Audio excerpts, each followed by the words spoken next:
বিয়ে করা নিয়ে এক মামলা থেকে খালাস পেলেন ক্রিকেটার নাসির হোসেন ও তার স্ত্রী তামিমা সুলতানা।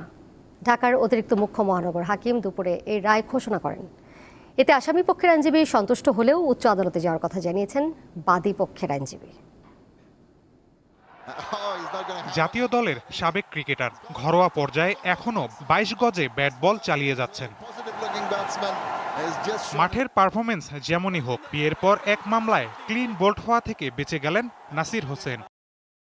2021 সালের 14 ফেব্রুয়ারি তামিমা সুলতানাকে বিয়ে করেন নাসির। এর কিছুদিন পরই মামলা করেন তামিমার সাবেক স্বামী রাকিব হাসান। তিনি অভিযোগ করেন তাকে তালাক না দিয়েই নাসিরকে বিয়ে করেন তামিমা।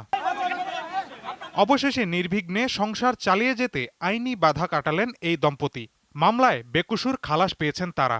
মাননীয় আদালত সুস্পষ্টভাবে উল্লেখ করেছেন যে 2016 সালে তামিমা সুলতানা রাকিবকে তালাক দিয়ে সৌদি আরব গিয়ে কতদিন বাংলাদেশে অবস্থান করেছেন এইটা তদন্তকারী কর্মকর্তা কিংবা বাদী তার সাক্ষ্যে কোনোভাবে উপস্থাপন করতে পারেন নাই।